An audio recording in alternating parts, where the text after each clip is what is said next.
One of my favorite hobbies is to preserve famous newspaper headlines. I know it sounds like a lame hobby. It's the kind of thing you'd only expect some old, nostalgia loving retiree to actually enjoy. And I guess that's partially accurate. I'm not particularly old. I have most of my hair, and only part of it is turning gray. But I am retired, technically. And this hobby of mine is actually something that predates my retirement. But on the nostalgia front, well, that's where things get complicated. To illustrate, allow me to read a few headlines that I recently preserved. August 3rd, 1903. Nikola Tesla and J.P. Morgan turn on first wireless transmission power plant. Promises to usher a new era of industry. January 14th, 1916. Great War ends in landmark treaty. New pan-European coalition forms in hopes of forging lasting peace. May 8th, 1927.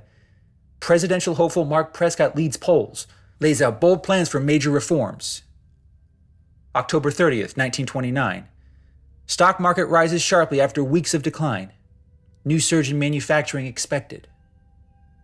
February 9th, 1944. War in Europe ends.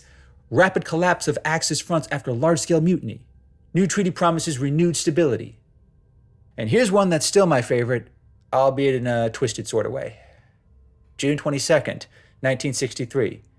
First nuclear fusion power plant goes online. President Kennedy attends ceremony. Now, I know what you're thinking. These aren't real headlines. None of these events ever happened. They sound like a lame sublet to some crazy alternate history story. And yeah, I don't blame you for thinking that. Even if I showed you these papers, even if I took them out of their special sealed frames, you'd probably just roll your eyes. You might even compliment me for how real they look. But that's the thing. They are real. And I know they're real. I never would have been able to find these prints if they weren't. I also know because there are some more recent headlines that I've actually lived through. Just listen to these and let me know if they sound familiar. January 20th, 2001. Al Gore sworn in as 43rd president. Promises bold energy climate plan in first 100 days. September 11th, 2001. Newly elected Russian President Sergei Reznikov visits World Trade Center. Promises overdue reforms in Eastern Europe. December 14th, 2003. Final AIDS patient receives treatment. HIV expected to be eradicated by the end of 2006. August 8th, 2004. Lunar base celebrates first year of operation. Next expansion set to go online in late 2005. July 28th, 2008. First AI robot workforce goes online. Dividend checks to former workers go out. And December 9th, 2012. Another giant leap. First humans set foot on Mars. Confused? Yeah, that's to be expected. Envious? Yeah, that's entirely understandable. A little peeved that some of these aren't real? Well, if you dare listen on, I promise you'll definitely be upset, if not enraged. And that rage will be totally justified. Because the world as it is now, the current sequence of events that we agree to be real and true, none of it should be this way. We as a society should be a lot more advanced, socially, politically, technologically, hell, even mentally. We were on a good path around the early 20th century. All the right forces were in place. All the right trends were in motion. The human race was about to turn a corner, not out of some newfound fondness for peace and tolerance, but because constantly fighting and hating one another just wasn't tenable anymore. I mean, sure, people could still be petty, ignorant, and tribal, but in general, living in peace with one another, developing new tools, learning about the world around us, and just enjoying life, that's just generally more appealing.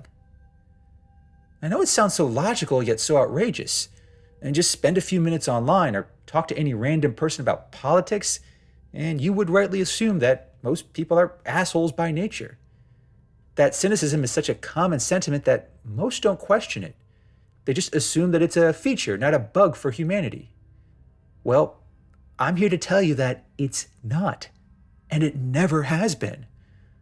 I'll even take it a step further, because that cynicism you feel, that idea that the human race is this irredeemably awful species, driven by hate, cruelty, and selfish bigotry, it's not natural. It's been instilled in you and everyone around you through semi-artificial means. As for the nature of those means, I guess that's where I come in. You see, I was part of that nefarious effort. I was also partially responsible for why those headlines I referenced earlier are nothing more than framed novelties on my wall. Granted, my part was considerably small. My individual impact is akin to that of an individual ant within a colony. But it's the agenda and nature of that colony that's most relevant here. I still don't know how it began. I honestly doubt anyone knows for sure. But at some point in the late 19th century, a specific group of individuals got together and realized something. The world was changing in a very particular way. The old order of wealthy aristocrats, monarchs, and political dynasties was faltering. More and more nations were abolishing slavery. More and more technology was being developed. Technology that would empower the masses, render most wars obsolete, and severely disrupt the current power structure. It may sound generic, but it was a serious concern. These individuals, who came to collectively be known as the benefactors, they liked their power, they liked their wealth, and they really wanted to keep it. They did not care if it meant screwing over billions of people, be they alive, dead, or not yet born. They didn't care if it meant ruining the planet or hindering humanity's ability to progress. They were willing to do anything to ensure they remained where they were in the larger hierarchy. And this is where a man known only as Maxwell Smith enters the picture. If you've never heard of him, that's by design. Pretty much every record of him has been scrubbed from existence, and on his order no less.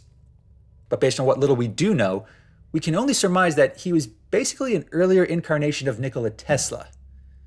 The man wasn't just brilliant, he created technology that was decades ahead of its time, and before the turn of the century no less. I'm convinced that, if left to his own devices, the entire human race would be building bases on Pluto right now. How he created all these technical marvels, we'll never truly know. But those benefactors I mentioned earlier, well, they were his primary patrons. They funded Maxwell Smith's work, and he in turn helped them use it to further their efforts to secure their wealth and power. But even Maxwell warned them of one immutable complication. This technology he was creating, they could not keep it under wraps forever. At some point, someone as brilliant as him could discover the science behind his creations. And even if they destroyed everything he'd built, they could not destroy the science, nor could they destroy humanity's incentives to develop it. At some point, people were going to figure it out, be it limitless clean energy, super efficient batteries, and autonomous computational machines that could perform nearly all forms of labor. This naturally troubled the benefactors. But Maxwell already had a solution prepared for them. In what he claimed to be his greatest discovery, he revealed that he had uncovered a form of time travel. While he conceded that it was not possible to send a person or even a single molecule back in time, it was still possible to send information. In his own words, information was unbound by time. It could flow in both directions, and with the right tools, they could receive information from the future, as well as send it to the past. And whoever had access to this flow of information would wield limitless, everlasting power. So, of course, he and the benefactors use it for exactly that. Now, everything after the development of this technology gets a little fuzzy. But shortly after this discovery, they created this network of chronostations, as they called them. They were placed in multiple bunkers throughout Europe, North America, and East Asia. Together, they were all tuned to receive information from the future, information sent by future versions of themselves and their cohorts. After only a short while, the benefactors received a detailed sequence of future events, including important names, critical dates, and major trends.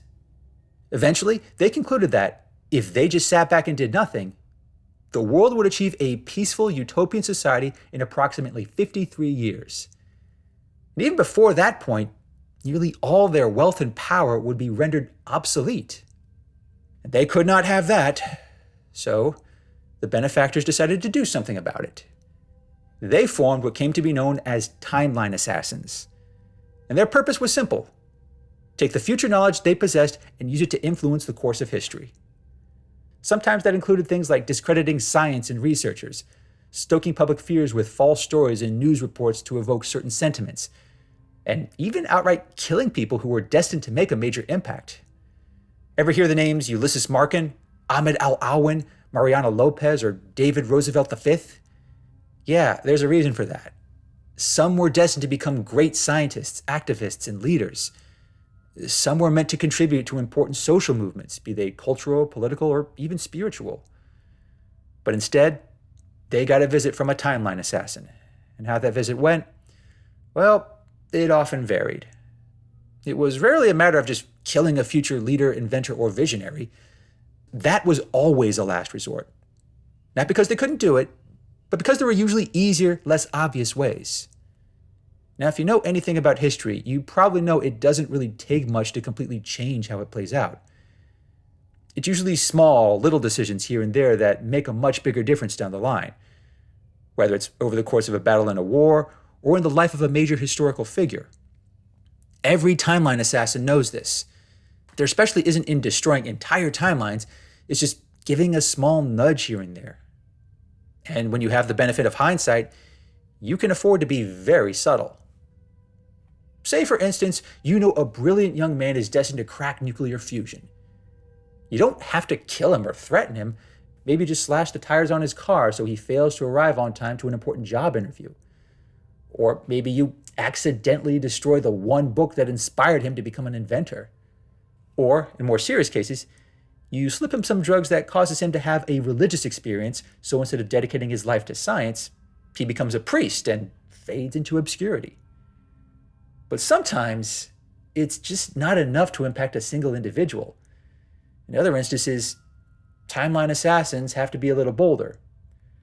Take something like the North American Research Institute, the Pan-European Science Center, or the Computer Systems Management Corporation. Never heard of them? Well, that's because they failed before they could even begin. Maybe a fire broke out in the Pan-European Science Center before it was even named. Maybe a database for the North American Research Institute was corrupted by an unexpected glitch. Maybe the Computer Systems Management Corporation went bankrupt because early investor money was stolen. Now, none of this required any special skills or tactics. In most cases, a timeline assassin never even crosses paths with the people they ultimately influence. Hell, the preferred method of assassination these days is to just find someone's future parents and ensure they never meet. And that could be as easily as unplugging someone's alarm clock. Does that still count as an assassination? Especially if you know for certain how the future will play out? These are questions every timeline assassin probably asks themselves at some point. Most actively avoid thinking about them, let alone speculating on the answer. And I guess this is where I come in. Because in case I haven't made it clear enough already, I am a former timeline assassin. God, just saying that out loud makes me feel things I really don't want to feel. I don't think I've ever written it down, let alone said it. But here I am, sharing my story and this well-hidden truth on the internet. And I do this knowing few will believe me. I also do it knowing that I will likely draw ire from the benefactors. It's why I now live in isolation, having purged most public records of my identity. But honestly, I'm not even sure the benefactors care at this point. Because if I haven't been killed yet, or if I haven't been somehow erased from existence, they might know that me sharing this information doesn't ultimately change much. But I'm still taking that chance because I know for a fact that those same benefactors, they're becoming increasingly worried. How I know this? How I know all this information about timeline assassins and the benefactors? That's a long story in and of itself. The long version involves me describing how the benefactors screen potential assassins, how they go about keeping their names, net worth, and activity secret, and how the network of assassins is structured. And since my knowledge of those logistics is limited, I'll just give you the shorter version. Like most timeline assassins, I was pretty much a nobody. I was born in a trailer park in the American Midwest. I got average grades in school, had no money for college, and enlisted in the military as a teenager. And after a few years of service, I left without much in terms of career prospects. I also wasn't in a good place mentally, as is often the case with veterans. But one day, this strange figure approaches me, calls himself a recruiter, and he offers me a job that involves a lot of travel, but it pays obscenely well and makes the most of my skills. And after convincing me that this wasn't a scam, I decided to take him up on the offer. From there, I undergo training, specialized, secret training at this base.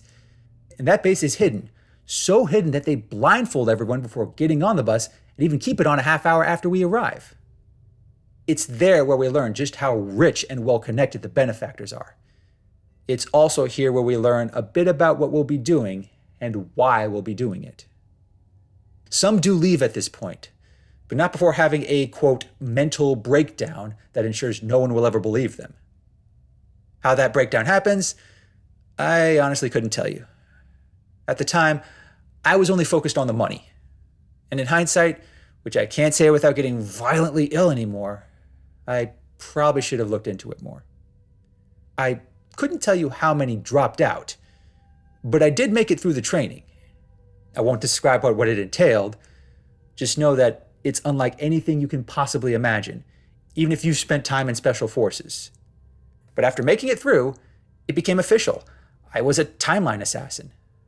But trust me, it's not as badass as it sounds. You don't get some fancy uniform, a high-tech weapon, or anything like that. You just get this special unmarked phone that can only receive encrypted messages. You also get this special credit card that basically gives you unlimited access to any form of travel, be it a private jet, a car, a boat, or a bus. And whenever you get a disruptive anomaly, as they call it, you're expected to take care of it and follow the instructions given to you. Now, I don't deny that can be stressful, but for the most part, it was a fairly easy job once you get through the training. There's never any ambiguity over what you have to do. Every travel arrangement is made for you, and as long as you follow the instructions closely, you'll never really know how you affected the course of history. That certainly helps some timeline assassins sleep at night, but the incredibly generous pay helps even more. I know I already mentioned it earlier, but it's worth belaboring. Being a timeline assassin pays very well. Seriously, the benefactors take damn good care of you. They pay you more money than you can ever hope to spend. And having access to the future, they have pretty much unlimited funds. They also let you live wherever you want, be it a condo in Lower Manhattan or a private island in the Bahamas. And then there are the benefits. And no, I'm not just talking about pensions or health plans. These people are just so rich and so well connected that they can accommodate you in ways that are both enticing and sickening. Some of the stories I've heard about how other timeline assassins live, it's extreme to say the least. But that's actually by design. Being a timeline assassin is meant to be so enticing that you never dare do anything to undermine it. Even when you have to do something horrible, something that really scars you down to your very soul, you have any number of ways to drown out your regrets. May sound shallow, but it does work. It's the main reason why timeline assassins have remained secret all these years. And over the course of many decades, everything seemed to work out smoothly. Timeline assassins came and went. Membership of the benefactors fluctuated. But the operation worked. We successfully guided the timeline into its current state, and the benefactors had every intention of continuing to guide it. But recently, something changed, and it's part of the reason why I'm sharing my story. It started with a particularly difficult mission. In January 2020, I was sent this rather urgent message. There was an individual in Hong Kong, a man they said was a former timeline assassin. He had somehow stolen a data cache from the benefactors, something that no timeline assassin should have access to, mind you. And they wanted me to take care of this individual immediately. They were even more explicit than usual, telling me to kill him by any means necessary and dispose of the body. Me being a former soldier, I guess they figured that would be easier for me. Me not being in a position to argue, I agreed to the mission. So I got on a private jet and arrived in Hong Kong. The benefactors even gave me a weapon, which was actually pretty rare at that point. Not gonna lie, that did make me feel a bit more uneasy. But I knew I had to remain focused. Once I had an address and a time frame to work with, I found the target in a secluded office building. And yes, I had every intention of carrying out the mission. I was prepared to put the gun right to his head and pull the trigger. But when I arrived, he beat me to the punch, so to speak. The man, my target, was already dead, hunched over a desk, eyes closed, and not breathing. There was no gun or knife present. Apparently, the guy just took a bunch of pills and that was it.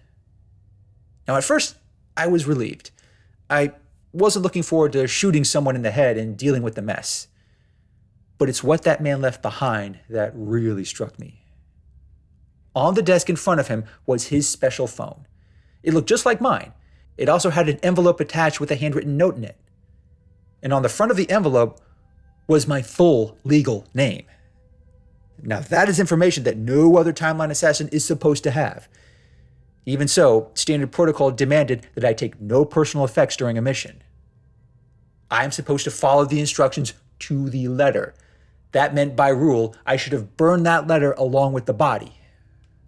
But for reasons that still confound me to this day, I chose to break that rule. I opened the letter and read it. And what it revealed, well, I'll let the last words of a timeline assassin speak for themselves. If you are reading this, then you did exactly as I'd hoped. You dared to defy the benefactors. That alone assures me that you are unique. You have not completely submitted to their will or those of the timeline assassins. That is critical, because what I'm about to share is vital for you, for me, for everyone in this perverse timeline that we helped forge. We cannot keep lying to ourselves. We are responsible for things being the way they are. The wars we've instigated, the progress we've stopped, the atrocities we've enabled, they are all our doing. The benefactors might have funded us, but we carried out their will. I did so as willingly as you, content to lock away my responsibility or guilt for my role in this abhorrent state of affairs. But at some point, the curiosity and the revulsion gets to you, and no amount of money or indulgences can mute it. So, in a choice that went against every protocol and self-preservation instinct in existence, I hacked my phone. You do not need to know how I did it. All you need to know is I succeeded. And with it, I was able to locate the data cache that is in front of me. Where it was, you need not know, but rest assured, getting it came at a great personal cost. I really hope that cost was worth it, because this cache contains a record of the many events that we, the timeline assassins, prevented. Reading over it made me sick to my stomach, knowing how much better the world would have been had we not done the will of the benefactors. But it also revealed something vital. The number of events that require our intervention, they're increasing in frequency. They're also intensifying in effect.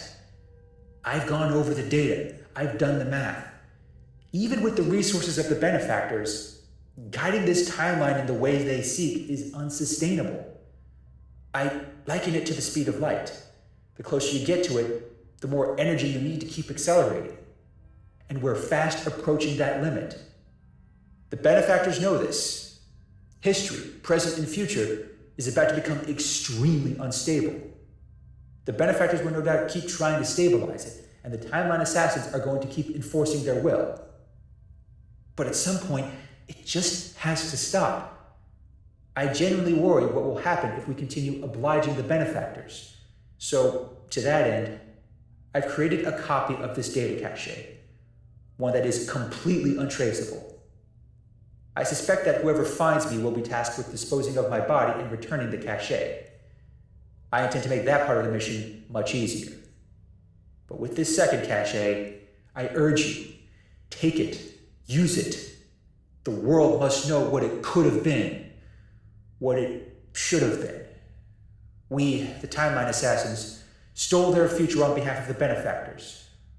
Hopefully, it's not too late to build a better one.